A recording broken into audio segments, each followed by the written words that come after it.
Welcome to another presentation from SelfTech.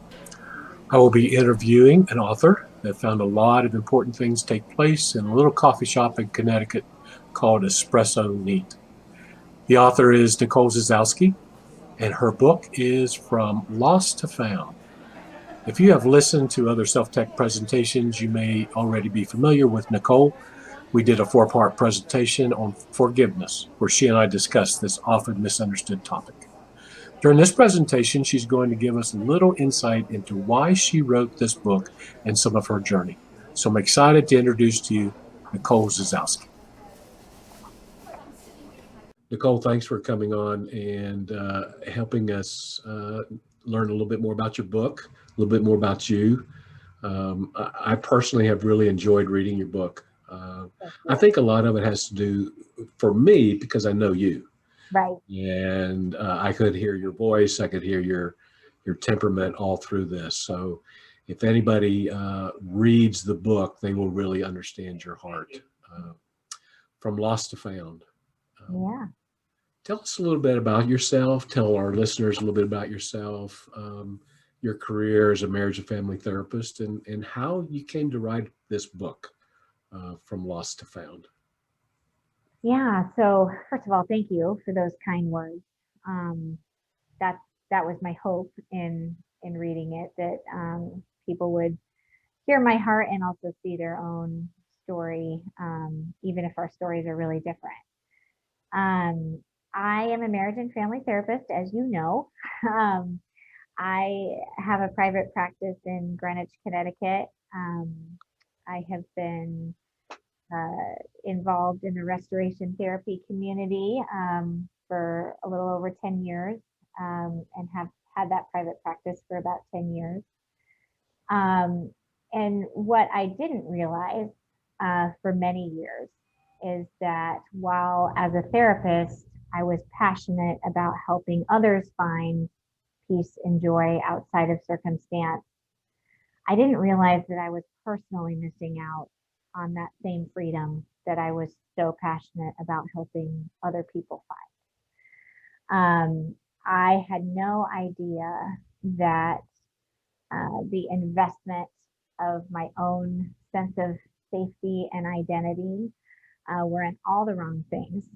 And it wasn't until I confronted my own season of loss and change, general pain, um, that I came to understand that my sense of identity and safety were in things that promised way more than they could deliver. Mm. So one of the things that really comes out in the book is your stories of loss and pain. Just moving from California to Connecticut Yes. was a pretty large deal. Um, at what point did you realize that God had kind of different plans for you than just moving from California to Connecticut and just continue on your life as you always had? That there was something else in store. Yeah, I recognized that pretty early on. Technically, we moved for my husband's job. He had an opportunity. We were living in LA at the time, and got a really neat opportunity that would take us to Connecticut, just outside New York City. And I just had this sense that while we were moving for my husband Jimmy's job, that we were actually, like, he wanted to move and I needed to move. And I had that sense almost immediately when I realized that this was probably going to happen. Kind of a thinking heart moment of, okay, I'm on board with this. It's a great opportunity for my husband, but I also have a sense that God has something for me in it too. And in the process of moving and saying goodbye to California, I realized that I wasn't just saying goodbye to my community, a job that I loved, but I was also felt like I was saying goodbye to my sense of significance, um, meaning that I had tied my identity to all of these things that I couldn't take with me. Mm. And so I felt like without the accolades that I had earned, without the reputation I had built, without the accomplishments being recognized by anyone where I was going, um, that I was a nobody. And I really felt like I was leaving my identity behind, which made the move exponentially more painful than the typical transition, which is a big deal anyway for anyone who's done a big move. There's all sorts of feelings attached to that. And then on top of that, I really felt like I was leaving my identity behind because it was attached to all the wrong things. Mm. And so the move became an invitation to rebuild that in a different way. Um, Initially, I tried to rebuild it in the same way, like if I can just get the approval of certain people in this new place, if I can just get the right job, if I can just work hard enough, I can feel like a successful person and feel safe. Um, and as you know, because you've read the book, in God's graciousness to me, none of it worked. Yeah. Um, and that was really painful at the time, and the best thing that ever happened to me looking back. Yeah. Out of pain came some really neat things for sure. Yeah. Uh, is Espresso Neat a real place? Yes. And how much are they paying you to put that? Uh, I have to tell you, Unfortunately, nothing. if I ever come to visit you, it will be to also go to Espresso Neat. I hope they're still in business after Yes, all. yes, they are. At the time, it's kind of fun. At the time, they were owned by people who became dear friends of ours. And recently, they sold it to some other friends of ours. Oh. And I live even closer to it now. And if you come to visit, that will be the first place I take you. But, No, they don't pay me and they don't even give me free coffee, but uh, I at least a cup with the name on it. know, I know, If they hear this, maybe they'll do that. exactly. All joking aside, this place really, in your book, had a very important significance to you. It seemed to be an anchor point for you in Yeah. some regards. Talk about that a little bit. Yeah, it's definitely a through line in the book, and a location where a lot of really seemingly insignificant, but very emotionally and relationally significant things took place. Um, it, I had so much empty space. And as Yeah. somebody used to building, who was used to building their identity and sense of significance around how I used my time and how busy and needed and important I was within those hours. Suddenly having a completely empty schedule with no job, nobody who knew me from Adam, was another layer of Mhm. answering that question of who am I and what makes me valuable. And so a lot of those empty hours were spent at Espresso Neat, which is a local coffee shop. And um, I had gotten to know this one girl at church. I'd met her, gotten to know is probably generous. I've met her a Yeah. couple times. Yeah. And one of my favorite stories in the book, I think it's chapter 3, um, she had just gotten engaged the week before I met her. Mhm. Yeah. Um, and Wedding invitation. exactly, exactly. And I was journaling or applying for jobs, probably a little bit of both. And all of a sudden, this like beautiful parchment envelope slides across my computer. I cried talking about it. And she had invited me to her wedding after only knowing me for a week. And she just said, I have a feeling we're going to be really good friends. And in my world, you reserve wedding invitations for people who have walked through several seasons of life with you, and you know really well. Yeah, not in the world. You give out wedding invitations just to get presents, so I don't care. Right. um, yeah, so that would be one strategy.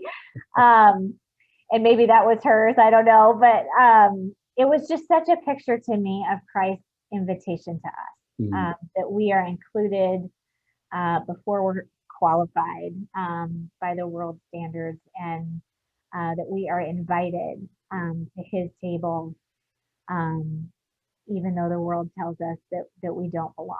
Yeah. And that's just one example. You read the book, so you know other significant Yeah, things. we don't want to give away the whole book. No, no. Well, one of the things that you even mentioned right there is just uh, the comfort that that place gave you. It did kind of be an anchor, but there was really this whole spiritual growth that you went through by the move and the losses that you experienced, and the major loss of just being comfortable, having a comfortable life, knowing what to expect the next day. Right. How did that just kind of the understanding now of that there's danger in being comfortable? How did that help you with your personal growth and spiritual growth from perspectives? Yeah, especially when I look back at my season in California, which remains to be a really special and significant season. I see the way that I describe being comfortable in that season is that I used to think that the way that the enemy works in our lives is to attack us or make us really miserable in a really obvious and overt way. And when I look back at that season, I see that one of the ways he has worked most effectively in my life is to make me comfortable without Christ. And that is where I think it is the most dangerous, or really dangerous, is I don't believe that life has to be hard in order to be worthy, or, I think we all walk seasons of harvest and more barren seasons, and that God can use both of those to draw us close to Him.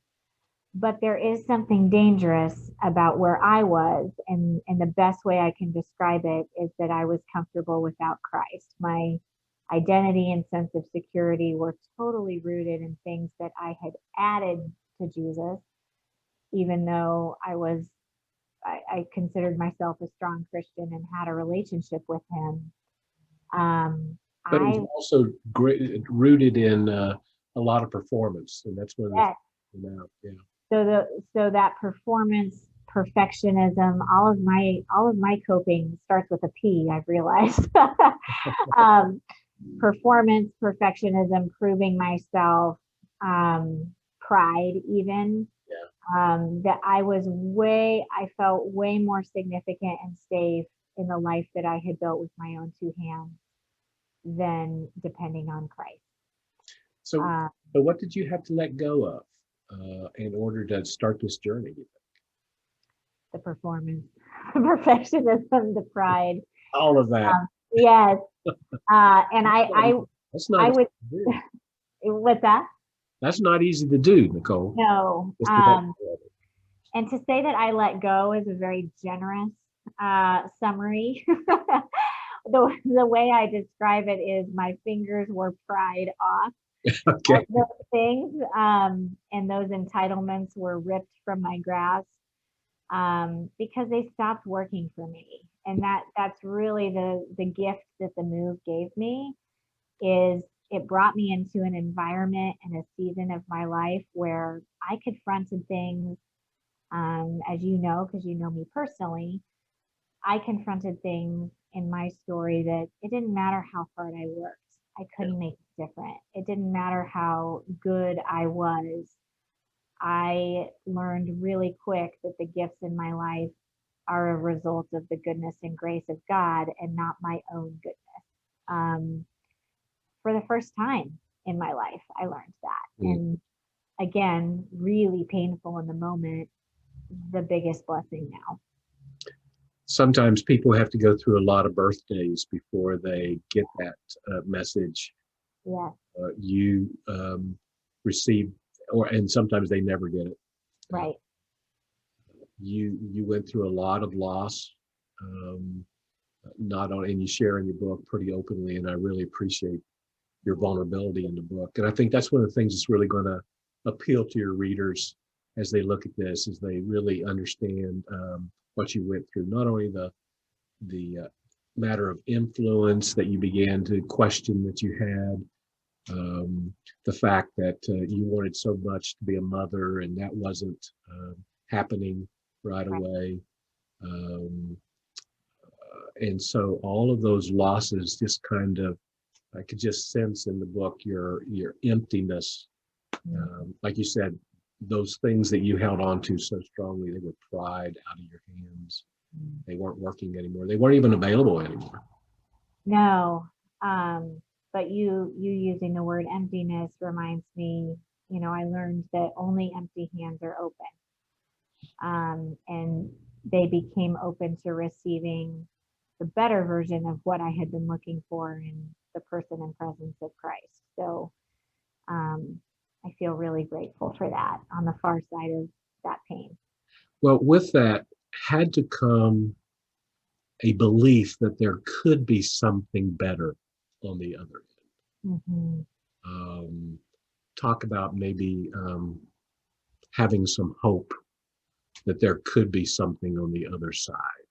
I just wonder, did you envision what that could be like, or what was the process for you as you emptied it, as you left your hands open, and you just began to walk forward from that? If there was a process that you That's a really great question. I still do. I have a really complicated relationship with hope, um, because for a long time I saw it as simply an avenue of disappointment. That if I have hope, I'm opening myself up to the possibility of being disappointed. So if I just keep my hopes really low, had? I can't get hurt. Of course, in doing that, we lock in the very darkness we fear. Yeah. And so I think I had that mentality because my hope was always in a dream realized or a goal achieved.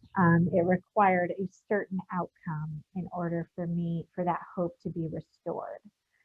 And it wasn't until I realized that in that process of hoping and dreaming, um, that God really met me in that place. And I think of Lamentations all the time when I talk about this, because um, we it's a beautiful book because it puts words to so much of the human experience and the painful part of the human experience. But one of my favorite things that the author of Lamentations says is, "But this I call to mind," and nothing in his circumstances changed.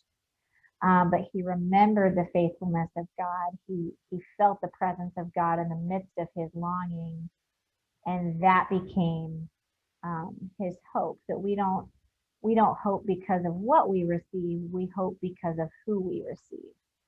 And that is something, the presence of God is available to us regardless of whether our circumstances look the way that we want them to. And that became a really powerful component of hope for me, and gave me courage to actually hope and dream and think about the future and the possibilities. And I became much more open to what God's provision might look like rather than being so tied to my own vision, Mm, and seeing no goodness outside of right. Instead of you telling God what you that. expected, kind of leaving yourself open to see what He had in store for you. Yes, Mm. yes. And it was better. You know, your title or the subtitle of your book is "Giving Up What You Think You Want for What Will Set You Free." Um, What would you say set you free, Nicole? Hmm.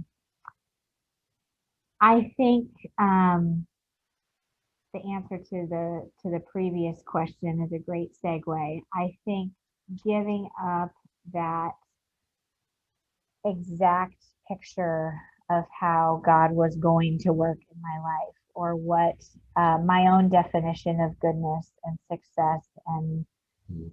identity was, being able to have that ripped away from me, so that I could receive uh, this idea that my identity is in Him and who He made me to be, and that my sense of significance and security is firmly planted in His plans for me and His love for me.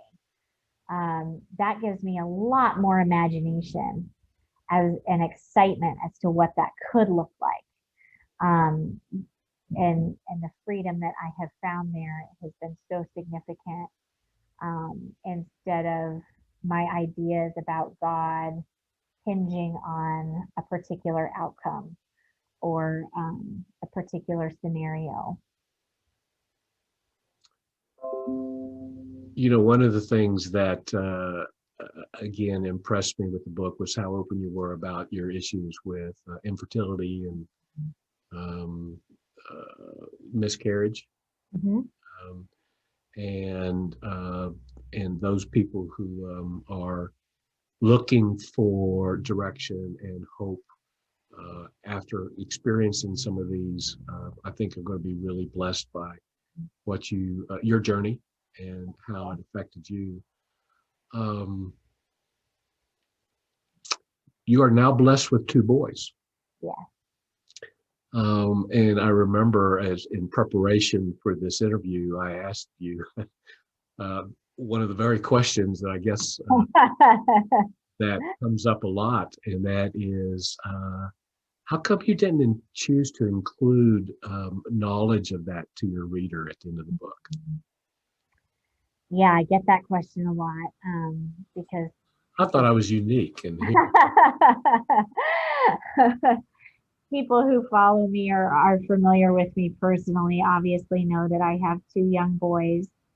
Um, and I the answer to your question is a couple reasons. I had actually finished the book before I knew that my first son, James, who's almost 5 now, um, was healthy, and that we would get to meet him.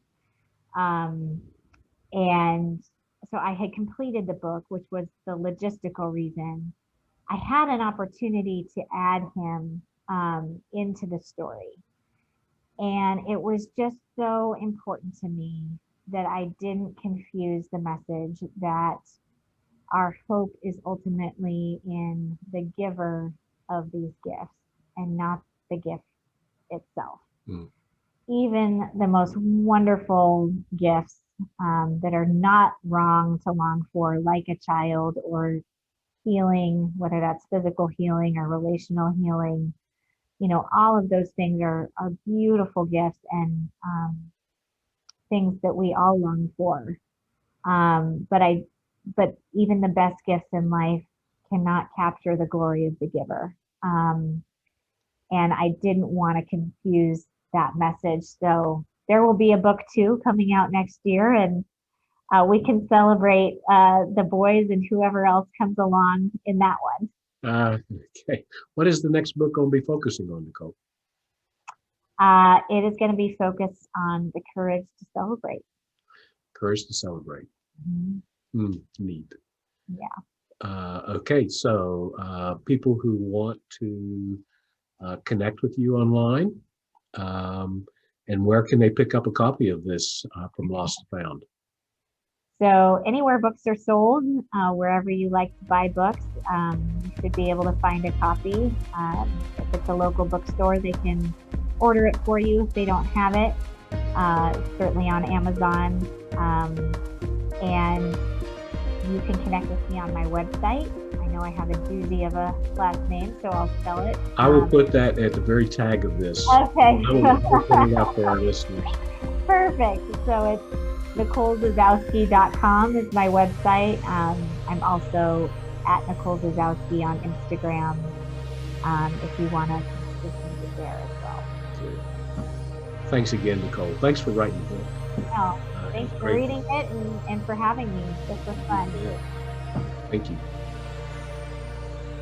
Again, if you want to know more about Nicole, simply go to her website at NicoleZasowski.com. Thank you for joining Nicole and me. I hope you enjoyed a peek inside her book and inside Nicole. I would love to hear if you are enjoying the videos presented on Self-Tech. A better self, a better world, Self-Tech.